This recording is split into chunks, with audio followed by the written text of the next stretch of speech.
So today I'm going to discuss about the unsymmetrical spacing of three-phase overhead transmission line. So it is power system 1. The subject code is EE502.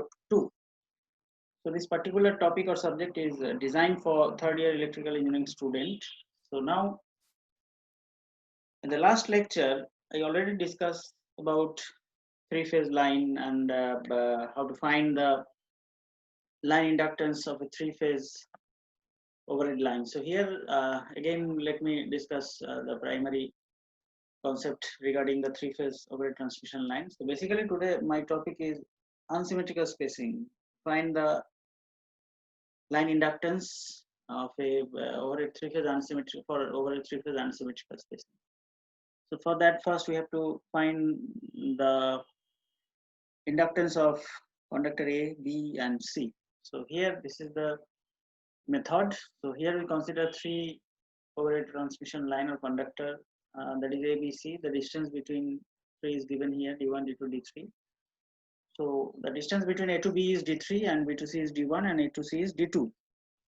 Now the calculation procedure is already discussed in the last slide. So here the flux, first we have to find the flux linkages, the overhead flux linkages of conductor A, then the mutual flux linkage of with conductor A to conductor B and conductor C. So adding these three flux linkages or overall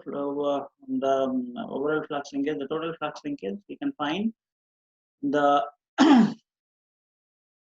total flux linkage of conductor A, and this is already discussed in the previous the last lecture. So we already discussed this, so I'm skipping this topic. So I'm going to start it from this slide, the unsymmetrical spacing. Before that, we find the overall flux linkage of conductor A, psi equals to mu 0 by 2 pi 1 by 4 minus log r into Ia minus Ib log D3 minus Ic log D2 to the base E. So let's start with unsymmetrical spacing. Unsymmetrical spacing means for symmetrical spacing we find that if we go to the first slide we will get the three conductor distance is different. The distance is not even, not same. Here D1, D2, D3 is separate. So this is actually the figure of an unsymmetrical spacing. But for symmetrical spacing, we consider the distance between the distance D1, D2, D3 equals to D, and we already find the inductance of the conductor. But now the distance is not same. On that case, what we have to do? So this type of spacing is called unsymmetrical spacing. For unsymmetrical spacing, the first term we have to understand, that is the transposition. So first we need to understand what is transposition. So I'm starting with that regarding the transposition. Look, when three-phase line conductors are not equidistant from each other, the conductor spacing is said to be unsymmetrical. Under such condition, the flux linkages and inductance of each phase are not the same. The different inductance in each phase results in unequal voltage drop in the three phases, even if the current in the conductors are balanced. Therefore, the voltage at the receiving end will not be the same for all the phases. In order that voltage drops are equal in all conductors, we generally interchange the positions of the conductors at regular intervals along the line so that each conductor occupies the original position of every other conductor over an equal distance. Such an exchange of position is known as transposition. So it's a very big issue that we have to understand the transposition. So to balance the voltage of the overhead transmission line, sometime we need to, or after 5 kilometers, we have to interchange the line, three-phase line R by B, we need to interchange. So this condition, this situation is this interchanging is called the transposition. So here, this is the unsymmetrical spacing. Look, if you follow figure number 1, you can find that on the left hand corner, the position 1 here ABC, but in second position it is CAB, in the third position it is BCA. So this is the significance that we are changing the sequence of the line.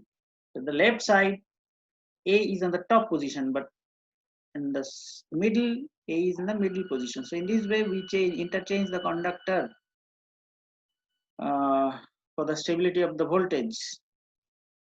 So for this we have to consider this transposition.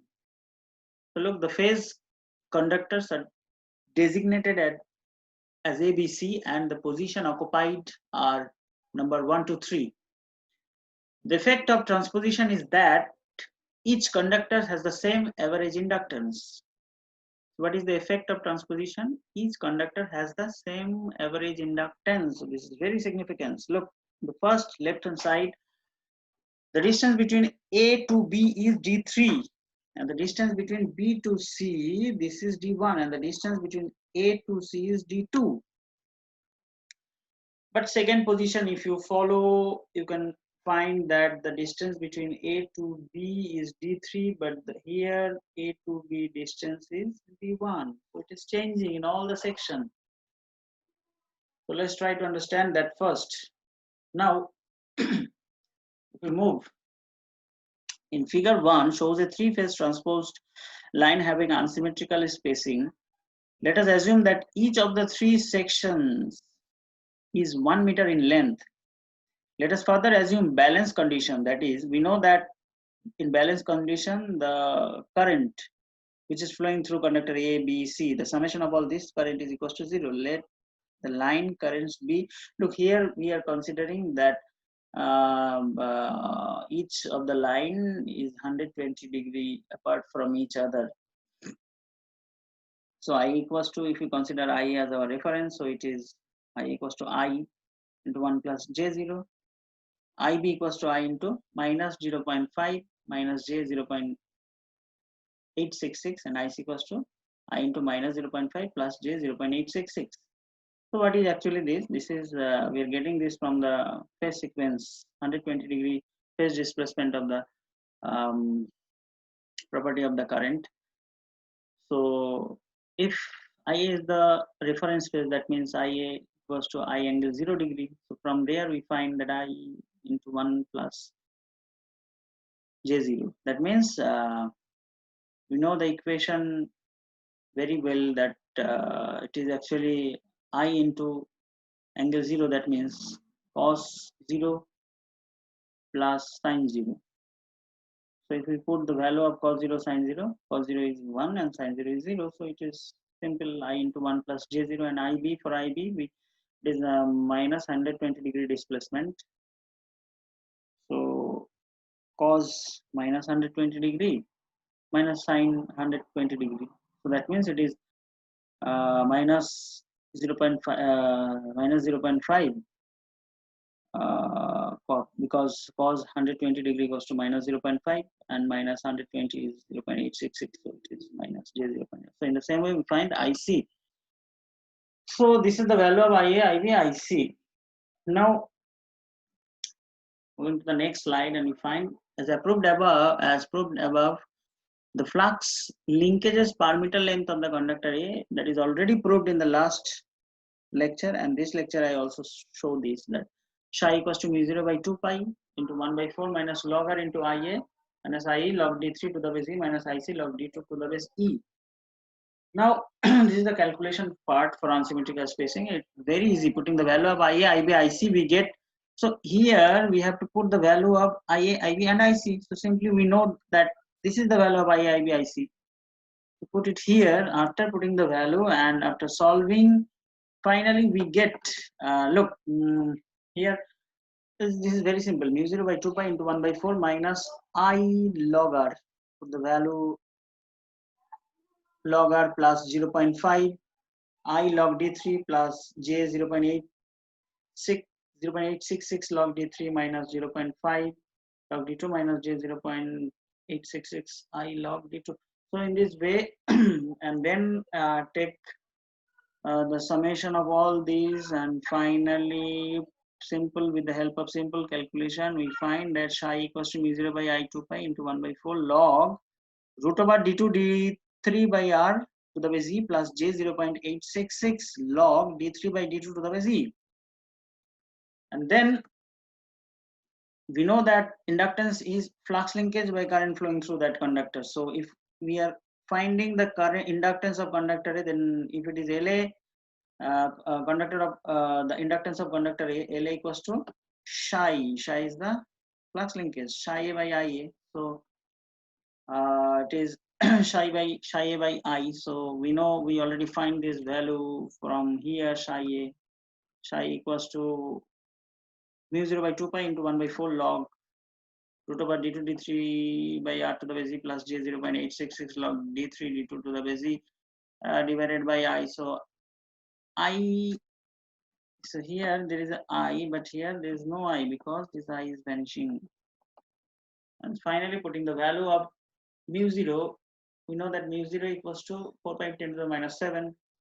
Then after just 4 pi 2 pi, so it is 10 to the minus 7. So now we are multiplying by 2. So it is 1 by 4, 2, that means 1 by 2 plus 2 log d2 d3 by r plus j 1.732 log d3 by d2 to the base e Henry per meter. So this is the value of La. That means the flux linkage inductance of conductor A. Similarly, inductance of conductor B and conductor C, we can find it, and it is given here. LB equals 10 to the minus 7, 1 by 2 plus 2 log d3 d1 by r.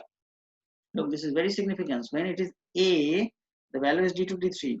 When it is B, the value is d3 d1 by d3. So when it is C, so what will happen?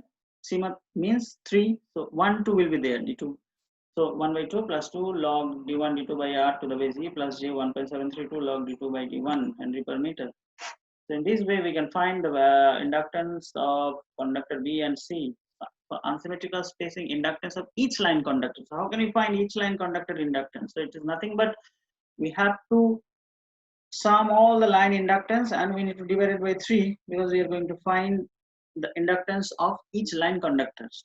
So after calculating, putting all these 3, LA, LB, LC, simple calculation, we are getting 0.5 plus 2 log cube root of d1 d2 d3 by r into 10 to the minus 7 Henry per meter. So this is the inductance of each line conductor. Now for unsymmetrical spacing, we have to remember some important terms. That is, if we compare the formula of inductance of an unsymmetrical space transport line with that of symmetrical space line, we find that inductance of three-phase overhead line of each line conductor in the two cases will be equal if d equals to cube root of d1 d2 d3.